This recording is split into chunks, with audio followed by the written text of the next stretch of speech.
Assalamualaikum warahmatullahi wabarakatuh. Bertemu lagi dengan gue Alian Sam. Oke, di konten kali ini kita nggak main-main di luar lagi karena aku sudah ada ruangan. Jadi biar lebih rajin bikin kontennya, yaitu konten sekarang kita mau cerita-cerita aja ya. Kalian dengerin ya. Aku mau cerita nabi-nabi.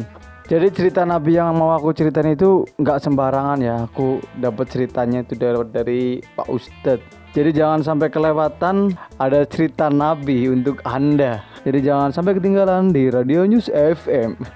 Mungkin kalau lebih afdol kita berpeci karena ini adalah cerita-cerita nabi, sejarah nabi. Jadi kita harus cocok gak? Asik. Oke, kita mulai ya. Ini nanti judulnya Mengapa Gunung dan Alam Sampai Menangis. Dan siapakah yang tahu kalau gunung itu menangis? Kalau kita nggak mungkin kan, kita tahu secara kasat mata biasa orang awam gunung menangis, kita tahu nggak mungkin. Jadi siapa yang tahu? Cerita-cerita Nabi kali ini yang dibahas adalah Nabi Muhammad SAW. Yuk salawat dulu.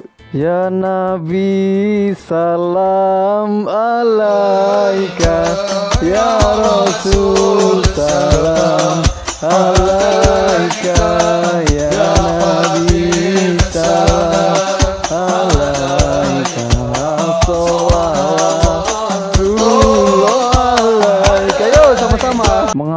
Mengapa gunung sampai menangis dan alam pun ikut menangis? Dan siapa yang tahu kalau gunung itu bisa menangis? Dan nangisnya gimana? Apakah kayak kucing gereng-gereng atau kayak anak kecil? Oke, kita simak ceritanya sebagai berikut. Wow, kayak Pak Ustadz Keca ya, Gus Miftah mah kalah. Bercanda Gus. Tapi petang ngomong-ngomong aku kacamataan, cepet bela. Oke coy, Al-Fatihah. A'udzubillahi minasyaitonirrajim. Bismillahirrahmanirrahim. Alhamdulillahirabbil alamin arrahmanirrahim maliki yaumiddin. Iyyaka na'budu wa iyyaka nasta'in. Ihdinas siratal mustaqim siratal ladzina an'amta 'alaihim ghairil maghdubi 'alaihim waladdallin. Amin. Oke. Al-yauma al-ma'tum lakum dinakum. Jadi sebelum Nabi Muhammad meninggal itu ada ayat yang turun, yaitu ayatnya al-yauma antul lakum dinakum. Ingsun Allah wis nyempurnake agama manggo ira kabeh. Yaitu maksudnya Allah Subhanahu wa taala itu sudah menyempurnakan agama Islam untuk kalian semua. Dan setelah itu sahabat Nabi semuanya bergembira karena agama Islam sudah disempurnakan oleh Allah Subhanahu wa taala. Tetapi beda dengan sahabat Abu Bakar, dia malah bersedih, menangis setiap hari. Dan akhirnya sahabat lain itu terheran-heran kenapa sahabat Abu Bakar malah menangis padahal agama Islam sudah disempurnakan.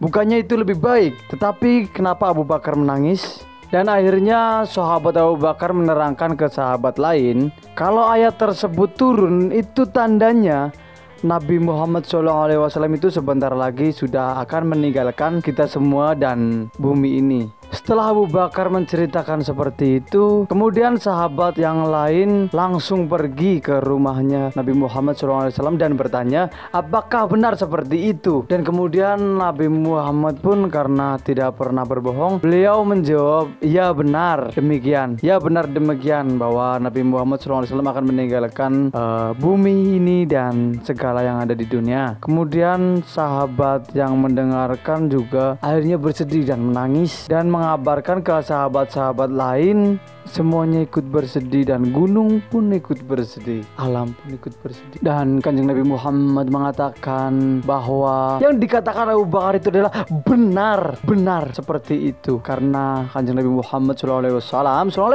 nggak pernah berbohong ya. Nabi Muhammad itu nggak pernah berbohong. Jadi menjelaskan kepada sahabat-sahabat yang bertanya tersebut bahwa ayat tersebut memang benar kalau Kanjeng Nabi Muhammad itu sudah akan meninggalkan bumi atau akan meninggal dunia.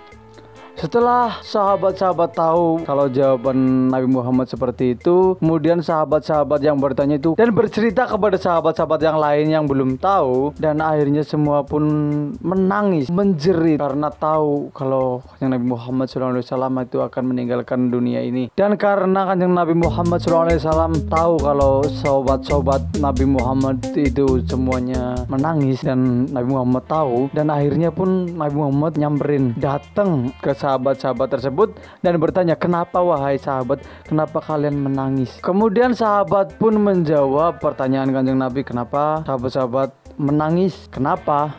Karena sahabat Kanjeng Nabi bersedih ketika tahu Nabi Muhammad SAW akan meninggalkan bumi, meninggalkan mereka semua. Dan karena Abu Bakar pun belum terlalu yakin, kemudian Abu Bakar pun bertanya langsung kepada Nabi Muhammad SAW, "Assalamualaikum, apakah benar demikian?" Ayat tersebut menjelaskan kesempurnaan agama Islam dan benar bertanda bahwa ayat tersebut turun itu adalah bertanda kalau Nabi Muhammad SAW sudah mau meninggalkan dunia. Dan Nabi Muhammad pun karena tidak pernah berbohong, beliau menjawab benar begitu. Kemudian setelah mendengarkan seperti itu, Abu Bakar akhirnya menjerit, menangis sampai histeris karena tidak mau ditinggalkan kekasih Allah Subhanahu wa Ta'ala dari bumi ini. Akhirnya sampai Sayyidina Ali pun geledek siapa ya? Sampai Sayyidina Ali pun itu bergetar badannya karena takut kehilangan Nabi Muhammad, dan sahabat lain pun demikian. Sahabat Nabi pun semua menangis karena tidak mau ditinggalkan. Jadi begitu Kanjeng Nabi Muhammad SAW berkata iya, maka menangis sahabat-sahabat Nabi. Dan tidak cuma sahabat Nabi yang menangis, gunung pun ikut menangis. Dan kita pasti berpikiran, bagaimana gunung itu menangis? Tidak masuk akal. Memang ini tidak bisa dijelaskan dengan kata-kata. Yang bisa melihat gunung menangis dan batu-batuan menangis dan lainnya menangis, yang seperti halnya kita tidak pernah tahu, adalah orang-orang pilihan yang tidak punya dosa, tidak pernah memikirkan dunia, dan yang dipikirannya itu cuma ada Allah Subhanahu wa Ta'ala dan Rasul. Mengetahui kalau ada gunung menangis, kemudian hewan-hewan menangis. Makanya dari itu coy, tidak boleh bersangka buruk karena kita tidak tahu yang sebenarnya isi hatinya teman kita, orang-orang di sekitar itu kita tidak tahu. Jadi jangan dilihat dari luarnya aja itu coy. Oke, kita lanjut. Kita tidak bisa tahu gunung itu menangis karena apa? Karena ada penutup, yang penutupnya itu dibuat oleh kita sendiri. Yaitu penutupnya adalah sesuatu hal pemikiran kita yang bukan memikirkan Allah Subhanahu wa Ta'ala. Itu semua penutupnya. Jadi kita tidak tahu ya. Jadi memikirkan sesuatu selain Allah itu di hati itu cuma jadi penutup. Apalagi kita memikirkan dunia terlalu ekstrim ya. Kita terlalu memikirkan dunia, terus tidak pernah memikirkan akhirat, tidak pernah memikirkan Allah Subhanahu wa Ta'ala, maka hati kita semakin tertutup.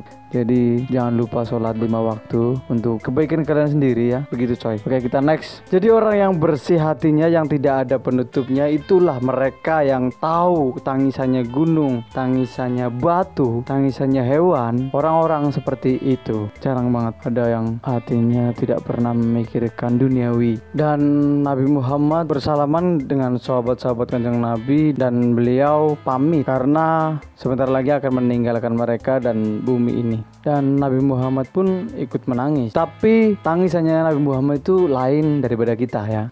Kalau bagi Nabi Muhammad SAW, masalah kematian itu bukan hal yang menakutkan. Jadi karena Kanjeng Nabi Muhammad mau meninggal dunia itu adalah wasiat dulu, maka jadi disunahkan untuk kita semua umat Muslim, ketika kita sudah sakit parah dan mungkin akan meninggal, kita disunahkan untuk berwasiat, menulis surat wasiat atau ngomong dengan keluarga yang mau ditinggalkan wasiatnya itu seperti apa agar kita meninggalnya itu dengan husnul khatimah. Amin. Semoga kita semua meninggal dengan husnul khatimah ya. Amin. Karena jika orang mau meninggal itu adalah wasiat dulu, itu tandanya mereka meninggal dengan keadaan husnul khatimah. Tetapi wasiat yang paling penting itu adalah wasiat untuk menasehati semua orang yang kita tinggalkan untuk berpegang teguh kepada agama Islam. Begitu coy. Itu adalah wasiat pertama untuk keluarga orang yang kita tinggalkan, agar mereka mau mendoakan kita setelah kita meninggal. Begitu coy. Dan setelah itu bicaralah tentang harta untuk dibagikan dengan rata, adil, dan ada suatu bukti kamera atau orang yang terpercaya di situ. Kalau sudah wasiat seperti itu tapi tidak jadi meninggal, ya nggak apa-apa. Dan wasiat dan wasiatnya tadi bisa dirubah selagi orangnya itu masih bernafas, maksudnya belum jadi meninggal gitu loh coy. Oh iya wasiat, malah orang sudah mati. Oh iya apa-apa sih. Jadi nek wong ngasih urip, orang yang mau meninggal tapi sudah wasiat dan akhirnya tidak jadi, itu ya enggak apa-apa, dan wasiatnya bisa dirubah karena tidak jadi meninggal. Dan kemudian setelah Nabi Muhammad menjelang wafatnya, menjelang meninggal dunia, beliau berkhutbah di depan sahabat-sahabat Nabi dengan khutbah yang menjadikan mata-mata semua menangis dan hati bergetar, dan menjadikan badan ini bergetar, hati bergetar juga, mata menangis. Dan sebelum Nabi Muhammad menjelang wafatnya, beliau memerintahkan Bilal untuk adzan.